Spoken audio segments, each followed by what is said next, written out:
நண்பர்கள் அனைவருக்கும் வணக்கம். இன்னைக்கு வந்து ஒரு தரமான பைக்கு, ஒரு சூப்பரான ஒரு பைக்கு 2001லேருந்து இப்போ வரையும் மக்கள் மத்தியில் ஒரு பீக்கில் இருக்கக்கூடிய ஒரு பைக்கை பற்றி தான் வந்து ரிவ்யூ பார்க்க போகிறோம். அது எல்லாராலையும் விருப்பப்படுற இந்த பல்சர் 150 பைக்கை பற்றி தான் பார்க்க போகிறோம். பொல்லாதவன் படத்தில் பார்த்தீங்கன்னா தனுஷ் அந்த பைக்கை ஒரு வாங்குற மாதிரி ஒரு சீன் வரும். இந்த பைக்குக்குன்னு தீம் மியூசிக் போட்டு ஒரு மாசாக காமிச்சிருப்பாங்க. அப்பிலேருந்து இன்னைக்கு வரையும் இது மவுசு குறையாம மக்கள் மத்தியில் பீக்கில் இருக்குது அப்படின்னு சொல்லலாம். ஒவ்வொரு பைக்குங்க பார்த்தீங்கன்னா அந்த கம்பெனி தான் வந்து ப்ரொமோட் பண்ணும். பஜாஜ் கம்பெனிக்கே வந்து இந்த பல்சர் தான் ப்ரொமோட் பண்ணுது அப்படிங்கிற அளவுக்கு சொல்லலாம். 2026ல் என்னென்ன மாதிரியான அப்டேட் பண்ணியிருக்காங்க அப்படிங்கிறதையும் என்னென்ன மாதிரியான ஃபீச்சர் கொண்டு வந்திருக்காங்க அப்படிங்கிறத பற்றியும் ஒன்று ஒன்றா பார்க்கலாம். அதுக்கு முன்னாடி நம்ம மிஸ்டர் தமிழ் கிளிக் சேனலை சப்ஸ்கிரைப் பண்ணாமல் இருந்தீங்கன்னா மறக்காமல் சப்ஸ்கிரைப் பண்ணிடுங்க. வாங்க வீடியோக்குள்ளே போகலாம்.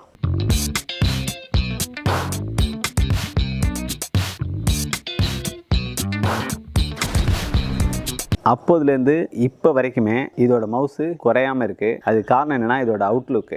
என்னதான் இந்த பைக்கை அப்படியே அந்த டிசைன் மாறாமல் கொண்டு வந்திருந்தாலும் காலத்துக்கு ஏற்ற மாதிரி சின்ன சின்ன அப்டேட் பண்ணி அது அப்படியே மக்கள் மத்தியில் அதோட மவுஸு குறையாமல் இந்த பஜாஜ் நிறுவனம் வந்து கொண்டு வந்திருக்கு அப்படின்னு சொல்லலாம். இந்த 2026ல் இந்த பல்சர் 150 பைக்கில் முக்கியமாக மாற்றிருக்கக்கூடிய விஷயம் என்னன்னு பார்த்தீங்கன்னா ஹெட்லைட்டு. இந்த பல்சர் 150 பைக்கில் என்னென்ன ஃபீச்சர் ஆட் பண்ணியிருக்காங்க அப்படிங்கிறத நம்ம ஒன்று ஒன்றா பார்க்கலாம். முதல்ல பார்க்க போகிறது பார்த்தீங்கன்னா எல்இடி. 2026ல் ஆட் பண்ண முக்கியமான ஃபீச்சரில் என்னன்னு பார்த்தீங்கன்னா ஹெட்லைட்டை இந்த எல்இடியாக சேஞ்ச் பண்ணியிருக்காங்க. அது மட்டும் இல்லாமல் ஓல்டு பல்சரில் இருந்த மாடலை சேஞ்ச் பண்ணி இந்த இடத்துலையும் ஒரு கண்ணு மாதிரியான ஒரு அமைப்பு இருக்கும் பழைய பல்சரில். அந்த கண்ணை எடுத்துட்டு அதே கண்ணை ஹைடு பண்ணி உள்ளுக்குள்ளே சின்னதாக கொடுத்துருக்காங்க. ஏன்னா நம்ம இந்த டிசைனும் மாறிடக்கூடாது, இதில் எல்இடியாகவும் மாற்றணும் அப்படிங்கிற பட்சத்தில் இப்படி உள்ளார கொடுத்துருக்காங்க.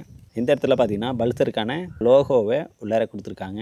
இது நல்லா தான் இருக்குது அப்படின்னு சொல்லலாம். ஆனால் ஒரு சில பேருக்கு இந்த மாடல் பிடிக்கல அப்படின்னு சொல்லி ரிவ்யூ பண்ணிட்டு இருக்காங்க. அடுத்ததாக பார்த்தீங்கன்னா இதில் கொடுத்துருக்க முக்கியமான விஷயம் என்னன்னு பார்த்தீங்கன்னா இந்த மீட்டர். இது குறிப்பிட்ட சில வருஷங்களாகவே இந்த டிஜிட்டல் மீட்டர் கொடுத்துட்டு இருக்காங்க. அதே டிஜிட்டல் மீட்டரை அப்டேட் பண்ணி எப்பயும் கொண்டு வந்திருக்காங்க. இதை நம்ம ஆன் பண்ணுறேன் அப்படின்னா வெயில் அடிக்கிற ஒரு டயத்தில் போனால் கூட நம்மளுக்கு இதில் உள்ள நம்பர்ஸ் எல்லாம் தெரிகிற மாதிரி நம்மளுக்கு இதை கொடுத்துருக்காங்க அப்படின்னு சொல்லலாம். இதில் ப்ளூடூத் கனெக்ஷன் இருக்குது. நம்மளுடைய ஃபோனை இதில் கனெக்ட் பண்ணிக்க முடியும். அப்படி கனெக்ட் பண்ணுறதுனால என்ன யூஸ் அப்படின்னு பார்த்தீங்கன்னா நம்மளுக்கு யார் கால் பண்ணுறாங்க அப்படிங்கிறத இதில் காமிக்கும். அது மட்டும் இல்லாமல் ஃபோனோட பேட்டரி லெவல் எவ்வளோ இருக்குது, சிம் கார்டோட சிக்னல் வந்து எத்தனை பாயிண்ட் கிடைக்குது அப்படிங்கிறது வரையும் இதிலேயே பார்க்க முடியும். அது சூப்பரான ஃபீச்சர். இது நல்லா லாங் போயிட்டு இருக்காங்க அப்படின்னா ஹெட்செட்டை மாட்டிட்டு இதிலேயே பண்ணிக்கலாம். ஃபோனுக்காக வேண்டி ஸ்பெஷல் கீ ஒன்று இதில் ஆட் பண்ணியிருக்காங்க. அது என்னென்னா இந்த கீ தான். அது இதை பயன்படுத்தி நம்ம அந்த ஃபோனை வந்து அட்டன் பண்ணிக்க முடியும், கட் பண்ணலாம் அப்படிங்கிற அந்த ஆப்ஷனை இதில் ஆட் பண்ணியிருக்காங்க. நல்ல ஒரு ஃபீச்சர் அப்படின்னு சொல்லலாம்.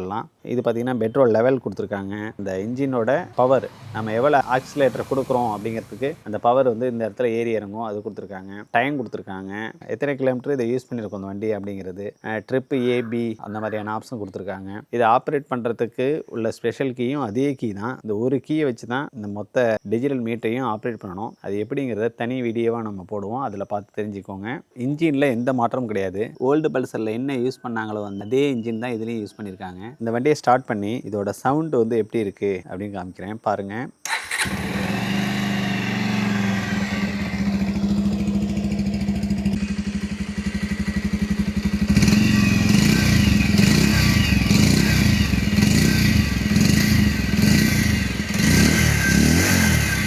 இந்த பல்சர் 150 வந்து ஒரு ஃபேமிலிக்கு ஏற்ற ஒரு பைக் அப்படின்னு சொல்லலாம். இந்த சீட்டோட அமைப்பு பார்த்தீங்கன்னா நல்ல ஒரு ஃப்ளாட்டாக இருக்கும். ஒரு 2 பேர் தாராளமாக அமர்ந்திருக்கக்கூடிய ஒரு இடமாக இருக்கும். இதே டாப் மாடலில் நீங்கள் செலக்ட் பண்ணுறீங்க அப்படின்னா இது வந்து ஒரு கட் சீட்டாக கொடுத்துருப்பாங்க. உங்களுக்கு எது ஏற்ற மாதிரி இருக்கோ அந்த மாதிரி பைக் வந்து நீங்கள் செலக்ட் பண்ணுறது கரெக்டாக இருக்கும்.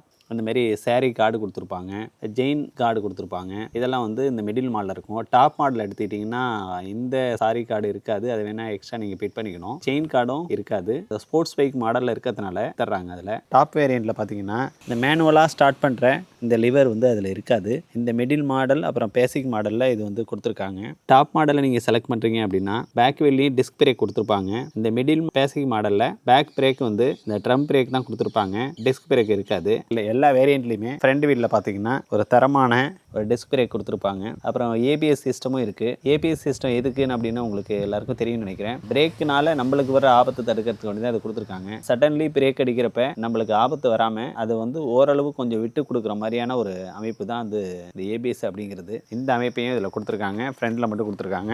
இதில் முக்கியமான ஒரு ஃபீச்சர் கொடுத்துருக்காங்க. இது என்னென்னா சைடு ஸ்டாண்டை நீங்கள் வந்து எடுத்து விட்டால் மட்டும்தான் வண்டி வந்து ஸ்டார்ட் ஆகும். இது ஒரு நல்ல ஆப்ஷன் அப்படின்னு சொல்லலாம். எல்லா பைக்குமே கொண்டு கொண்டு வந்தால் இது நல்லாயிருக்கும். இந்த பைக்கில் கலர்ஸ்னு எடுத்துக்கிட்டிங்கன்னா 3 டைப்பில் கொடுக்குறாங்க. ரெட், ப்ளூ, அப்புறம் இந்த கிரே, இந்த மாதிரியான 3 கலர்ஸ் இருக்குது. ஓவராலாக இந்த பைக் எல்லாமே பிளாக் தான், அதிகப்படியான கலர்ஸ் பார்த்தீங்கன்னா பிளாக் தான் இருக்குது. இந்த ஸ்டிக்கர்ஸில் மட்டும் 3 வெரைட்டியான ஒரு கலரில் கொடுத்துருக்காங்க. இந்த கலர்ஸ் பார்த்தீங்கன்னா இந்த 115 இருக்குல்லையே, அதுக்கு பின்னாடி இருக்குது இந்த இடத்துல. அப்புறம் அதை தாண்டி பார்த்தீங்கன்னா வீலில் வரும். வீலில் வந்து ஒரு சின்னதாக ஒரு ஷேடோ மாதிரி கொடுத்துருக்காங்க. இதெல்லாம் தான் கலர்ஸாக வரும். மற்றபடி ஓவராலாக இந்த வந்து பிளாக் தான் வரும். பிளாக்காக இருக்கிறது தான் இந்த பைக்கு ஒரு அழகான விஷயமா இருக்கும் அப்படின்னு சொல்லுவேன். ஓல்டு மாடல் பைக்கில் பார்த்தீங்கன்னா இன்ஜினு கீழே இருக்கு இல்லையா, அந்த அட்டாச்மெண்ட் இல்லாமல் இருக்கும். இப்போ இதை ஆட் பண்ணியிருக்காங்க. என்ன ஸ்டிக்கர் இருக்கும் அதே ஸ்டிக்கர் அதுலேயும் கொடுத்து இந்தமாரி ஆட் பண்ணியிருக்காங்க. அது சூப்பரான ஒரு ஆப்ஷன் அப்படின்னு சொல்லலாம். இது வந்து பைக்குக்கு அவுட்லுக்கை வந்து மெருகேற்றுற மாதிரி சூப்பரான ஒரு அமைப்பாக இருக்குது அப்படின்னு சொல்லுவேன்.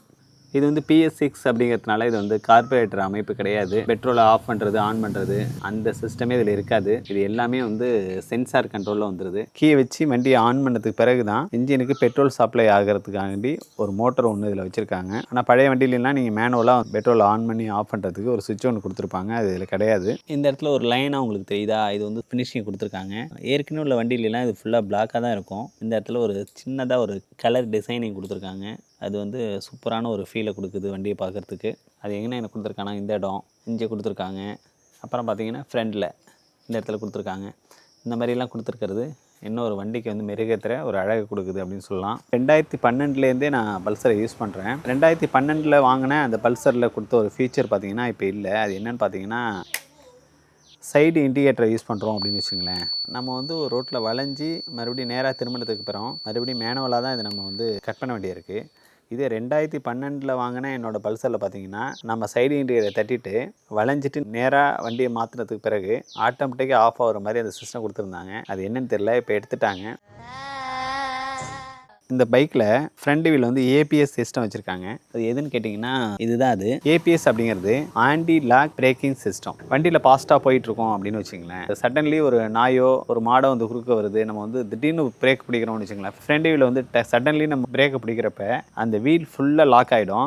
அப்படி லாக் ஆகிறதுனால அந்த பிரேக்கே நம்மளுக்கு வந்து ஆபத்தாக முடியறதுக்கான வாய்ப்பு இருக்குது. அதை தவிர்க்கிறதுக்காக தான் இந்த ஏபிஎஸ் மெத்தடை வந்து அவங்க ஆட் பண்ணியிருக்காங்க. இது அந்த இடத்துல என்ன பண்ணும் அப்படின்னு கேட்டிங்கன்னா, பிரேக்குனால நம்மளுக்கு வரக்கூடிய ஆபத்தை கொஞ்சம் தடுக்கிற மாதிரி. அதாவது அப்படின்னா பிரேக் வந்து சடன்லி நிறுத்தாமல் கொஞ்சம் ஸ்கிப் ஆகி விட்டு விட்டு பிடிக்கக்கூடிய அமைப்பு தான் இது ஆன்டி லாக் பிரேக்கிங் சிஸ்டம் அப்படின்னு சொல்லி ஒரு அமைப்பை வச்சுருக்காங்க. இது ஓரளவு நம்மளை வந்து சடன்லி பிரேக் அடிக்கிறப்ப அதுலேருந்து பாதுகாக்கும் அப்படின்னு சொல்கிறாங்க. பின்னாடியும் இண்டிகேட்டர் வந்து எல்இடி தான் கொடுத்துருக்காங்க. எல்இடி பவர் வந்து நல்லா பிரைட்டாக இருக்குது அப்படின்னு சொல்லலாம். இதுவும் இந்த பல்சரோட முக்கியமான அவுட்லுக் கொடுக்கறதுல இந்த இண்டிகேட்டர் முக்கியமான பங்கு வகிக்குது அப்படின்னு சொல்லலாம். 2001 இப்போ வரையும் இந்த பேக் இண்டிகேட்டர் வந்து இதே மெத்தடை யூஸ் பண்ணுறாங்க. இப்போ வந்து இதில் எல்இடி யூஸ் பண்ணியிருக்காங்க. இது நல்லாவே இருக்குது அப்படின்னு சொல்லலாம். அப்புறம் பார்த்திங்கன்னா இதில் இந்த சைடு இண்டிகேட்ரு அதே எல்இடியாக மாற்றிருக்காங்க. இதுவும் நல்லாவே இருக்குது. முன்னாடி வந்து சைஸ் பெருசாக இருக்கும் இந்த இண்டிகேட்ரு, க்யூட்டாக சின்னதாக கொடுத்துருக்காங்க. நல்ல பவராகவும் இருக்குது, சின்னதாகவும் இருக்குது அப்படின்னு சொல்லலாம். இப்போ இந்த பல்சர் 150 வந்து ட்ரைவ் பண்ணி பார்த்துருவோம், எப்படி பர்ஃபார்மன்ஸ் இருக்குது பார்த்துருவோம்.